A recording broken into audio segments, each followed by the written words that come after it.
جناب نبی کریم صلی اللہ علیہ وسلم کے محبوب نواسے، جگر گوشہ بطول، شہید کرب و بلا، سیدنا حسین بن علی رضی اللہ تعالیٰ عنہ، اور اسی طرح حضرت حسن رضی اللہ تعالیٰ عنہ، یہ دونوں حضرات صحابی رسول بھی ہیں، حضور علیہ السلام کے نواسے بھی ہیں، اہل بیت میں سے ہیں۔ ان کو حضور علیہ السلام کی صحبت نصیب ہوئی۔ آقا مدنی صلی اللہ علیہ وسلم کی صحبت 7 سال انہوں نے اٹھائی۔ آپ علیہ السلام کی صحبت کی برکت سے اللہ تعالیٰ نے ان حضرات حسنین کریمین کو جو اعلیٰ صفات اور کمالات عطا فرمائے تھے اور جن خوبیوں سے اللہ نے ان کو نوازا تھا وہ بے شمار ہیں۔ ان صفات اور کمالات میں سے ان حضرات کی ایک خوبی وہ حضور علیہ السلام کی صحبت کی برکت سے ان کے اندر حکمت اور دانائی بڑی کمال درجے کی تھی۔ چنانچہ ان دونوں حضرات کی حکمت اور دانائی کا ایک واقعہ ذکر کیا جاتا ہے، علماء ذکر کرتے ہیں، کتابوں میں موجود ہے۔ اور یہ ابھی بچپن میں تھے، حسن اور حسین رضی اللہ تعالی عنہما، دونوں حضرات دریائے فرات کے کنارے سے جا رہے تھے، تو راستے میں دیکھا کہ ایک بوڑھا آدمی دریائے فرات پر بیٹھا وضو کر رہا ہے،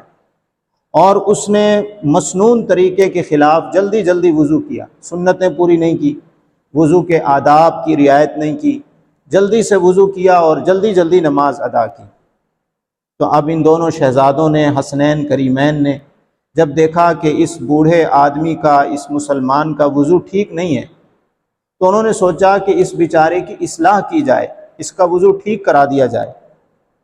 اب انہوں نے آپس میں مشورہ کیا کہ ہم کس طرح اس کی اصلاح کریں۔ اگر ہم ان کو یہ کہیں گے کہ آپ کا وضو ٹھیک نہیں ہے،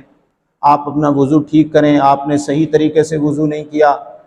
تو ظاہر بات ہے کہ یہ ہو سکتا ہے ہماری بات کو تسلیم نہ کریں، کیونکہ یہ بڑی عمر کے آدمی ہیں، ہم ان کے سامنے بچے ہیں،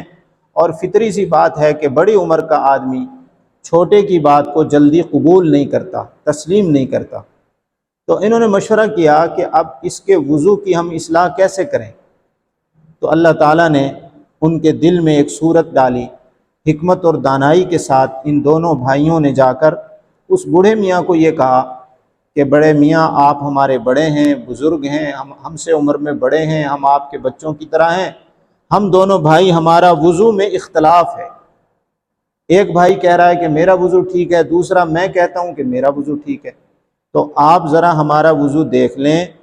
اور دیکھ کر ہمارے درمیان فیصلہ کر دیں کس کا وضو ٹھیک ہے۔ انہوں نے کہا بہت اچھی بات ہے۔ اب ان دونوں نے باری باری وضو کیا،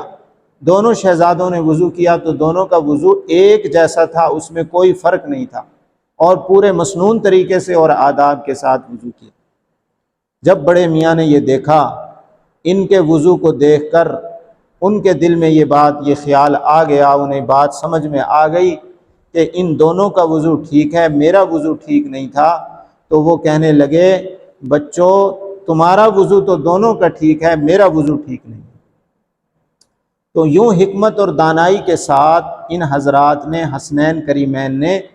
اس بوڑھے میاں کی، اس بزرگ کی وضو کی اصلاح کر دی۔ اس سے یہ معلوم ہوا کہ اصلاح کے لیے حکمت اور دانائی ضروری ہے۔ قرآن کریم میں اللہ تعالیٰ نے اس لیے فرمایا، ادعو الی سبیل ربک بالحکمت والموعظۃ الحسنہ،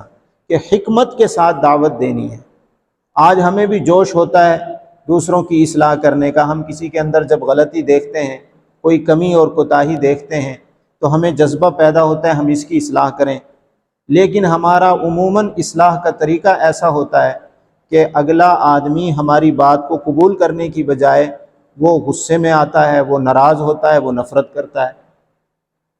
تو اس لیے اس واقعے کے اندر تمام مبلغین اور تمام مصلحین کے لیے بڑا سبق ہے، بڑا درس ہے کہ دیکھو، اصلاح کرنا بھی ضروری ہے، لیکن اصلاح کے لیے حکمت اور دانائی ضروری ہے۔